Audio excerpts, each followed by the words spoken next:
Pemirsa, sebuah drone pengintai menabrak sejumlah apartemen di kota Samsun, Turki.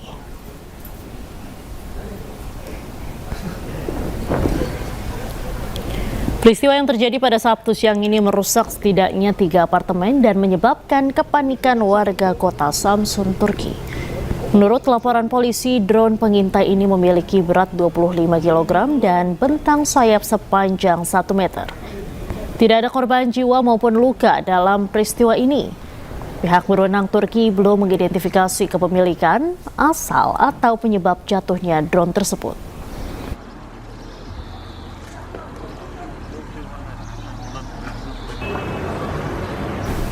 Prancis mengisolasi 1.700 penumpang dan awak kapal pesiar yang berlabuh di Bordeaux lebih dari 24 jam. Kapal diduga terjangkit wabah norovirus.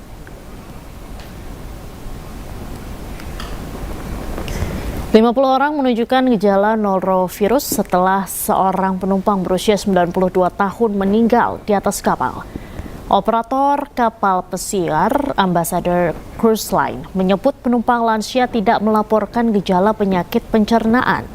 Petugas telah melakukan pembersihan dan disinfektan di kapal. Gejala utama norovirus meliputi mual, muntah hebat, diare, serta kram perut.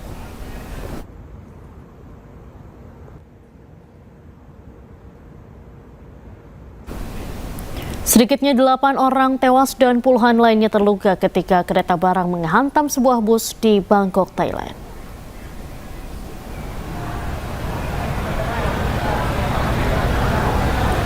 Petugas gabungan berjibaku mengevakuasi korban dan memasang garis polisi lokasi kejadian di dekat stasiun Makasan, pusat kota Bangkok.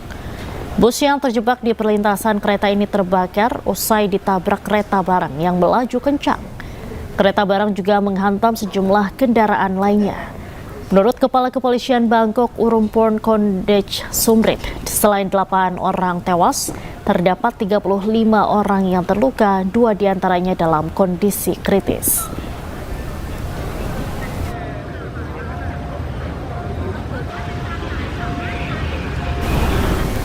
Menjelang Lebaran Idul Adha, seekor sapi kurban lepas dan masuk ke permukiman warga di Bekasi, Jawa Barat. Informasi selengkapnya kami hadirkan usai jeda, tetaplah di News Sore. 2 anak Palestina diusir paksa oleh tentara Israel di kota tua Hebron, Palestina. Militer Israel mencegah anak-anak pulang ke rumah mereka.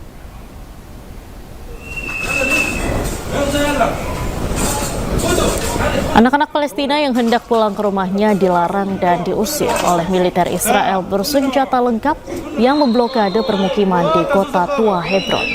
Kedua anak ini terpaksa berputar arah, namun militer Israel ternyata tetap tidak mengizinkan mereka kembali ke rumah.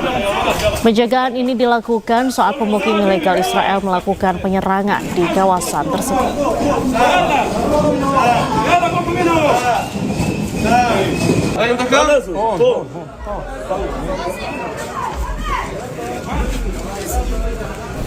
Aktivis pro-Palestina memblokir jalur kereta api barang utama yang terhubung ke pelabuhan Rotterdam pada hari Sabtu waktu setempat.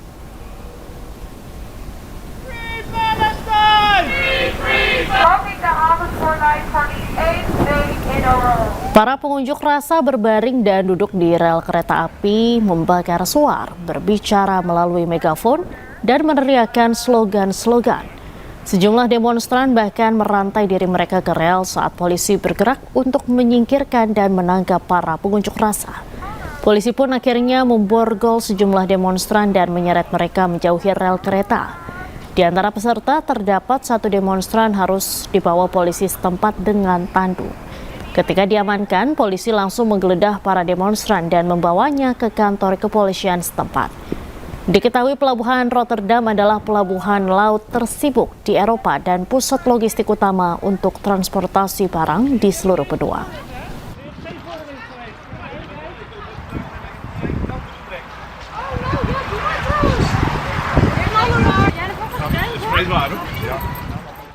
Sementara itu di Austria, para demonstran turun ke jalan-jalan di Wina pada hari Sabtu waktu setempat.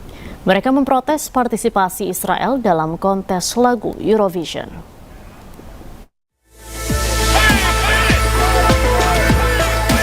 Sejumlah warga Wina, Austria, pro-Palestina menggelar aksi unjuk rasa di ibu kota. Kerumunan orang berteriak menolak partisipasi Israel dalam kontes lagu Eurovision. Mereka menilai tidak ada tempat untuk orang yang mendukung genosida. I believe that Israel is committing a genocide, and I know for a fact that Israel is waging an illegal war against Iran right now. So just the same as we don't allow Russia to participate, we also shouldn't allow Israel to participate. There just should be the same standards should go for everyone. I feel ashamed for Austria, I feel ashamed for Europe as a whole, and I feel ashamed for us as a people, because I am convinced that we as Europe have the task to stand up against these things, and we should protest them in every way, shape or form as states and as people. You have to stand up against any human rights violations and against aggressive wars by any state.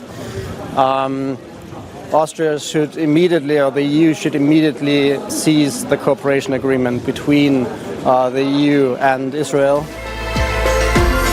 Babak final kontes ini akan menampilkan peserta dari 25 negara. Kontes ini berlangsung di Wina setiap Sabtu malam. I would say it's not only singing. Everyone knows it's political, and everyone knows Israel is committing a genocide. And not only that, but all the European governments, also the Austrian government, are complicit in that genocide, justifying that genocide, and that's obviously reason enough to protest against that. Selain Austria, negara Spanyol, Irlandia, Slovenia, Belanda, dan Islandia juga memboikot kontes tersebut karena partisipasi Israel. Dan 3 stasiun televisi besar menolak menayangkan acara musik langsung yang terbesar di dunia tersebut. Mereka pun menyerukan Uni Eropa untuk menangguhkan perjanjian kerjasamanya dengan Israel. Demonstran menekankan bahwa blok tersebut harus menentang setiap pelanggaran hak asasi manusia dan perang agresif oleh negara manapun.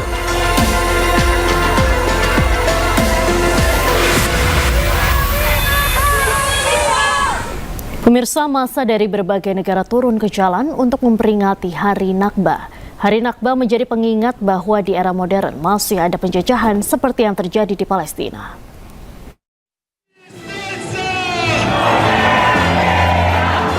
Ribuan pengunjuk rasa turun ke jalan di Milan, Italia untuk memperingati Hari Nakba ke-78 tahun. Massa membawa bendera Palestina dan Lebanon serta membawa spanduk Gaza melawan sebagai bentuk solidaritas terhadap agresi militer Zionis Israel yang masih terus berlanjut di Gaza. Massa menyuarakan kemerdekaan bagi rakyat Palestina. Sementara itu, aksi serupa juga berlangsung di Dublin, Irlandia. Puluhan ribu massa turun ke jalan untuk memperingati Hari Nakba. Massa membawa bendera Palestina sambil menyerukan pembebasan untuk Palestina. Para pengunjuk rasa mengatakan bahwa banyak warga Irlandia yang menunjukkan solidaritas bagi warga Palestina. Only recently I learned about Nakba, only in the last 10 years, which is a tragedy, you know. I should have known about that a long time ago, you know.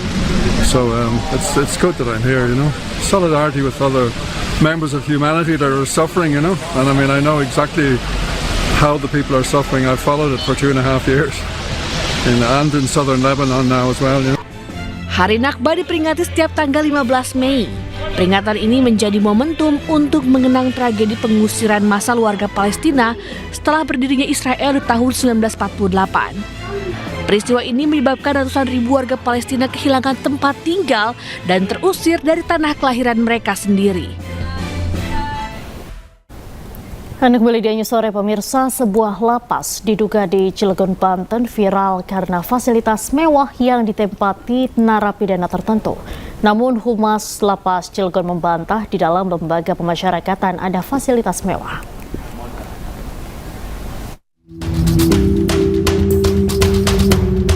Sebuah lembaga pemasyarakatan diduga di Cilegon, Banten mendadak viral karena memiliki fasilitas mewah. Di dalam lapas, narapidana tertentu bisa mendapat apa yang diinginkan seperti layaknya rumah sendiri. Namun pihak Humas membantah jika tidak ada fasilitas mewah di dalam lapas. Semua sama haknya. Humas menyebutkan jika tidak ada lapas seperti yang viral. Saat ini pihak lapas tidak mengizinkan awak media untuk masuk ke dalam.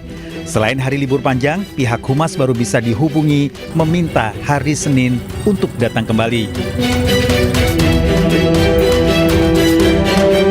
Dari Cilegon, Banten, Iskandar Nasution, iNews melaporkan.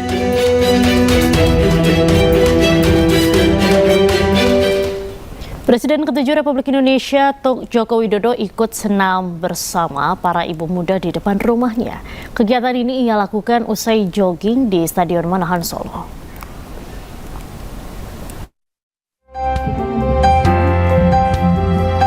Ada yang berbeda di Gang Kutai Utara 01 Kelurahan Sumber Solo pada hari Minggu pagi. Tampak Presiden ke-7 Republik Indonesia Joko Widodo mengikuti kelas yoga bersama puluhan ibu muda di depan kediamannya. Jokowi ikut melakukan gerakan-gerakan yoga sesuai arahan dari instruktur. Jokowi bergabung usai jogging di Stadion Manahan Solo. Ia mengaku merasa segar setelah berolahraga. Badan Pak, pun seger Pak. Ikut yoga tadi gimana? Oh, saya sering kok. Tambah seger ya Pak badannya ya Pak. Setelah yoga. Setelah melakukan beberapa gerakan, Jokowi pun menyudahi keikutsertaannya. Ia segera masuk ke rumahnya untuk sarapan dan menemui para tamu yang sudah antri sejak pagi. Dari Solo, Jawa Tengah, Septiantoro, iNews melaporkan. Pemirsa, pemerintah mengizinkan perusahaan maskapai udara menaikkan harga tiket pesawat.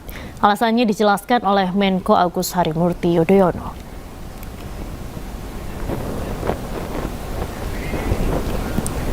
Menko Infrastruktur dan Pembangunan Kewilayahan AHY menjelaskan kenaikan harga tiket pesawat.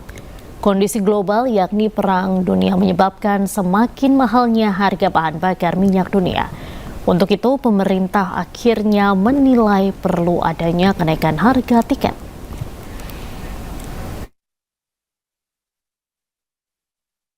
Ya, inilah yang harus kita hadapi bersama, karena dunia juga masih terus dalam tekanan perang, tekanan geopolitik yang berpengaruh pada energy market, pada harga energi dunia. Dan ini tentu dampaknya kemana-mana, termasuk ke sektor transportasi, termasuk juga penerbangan.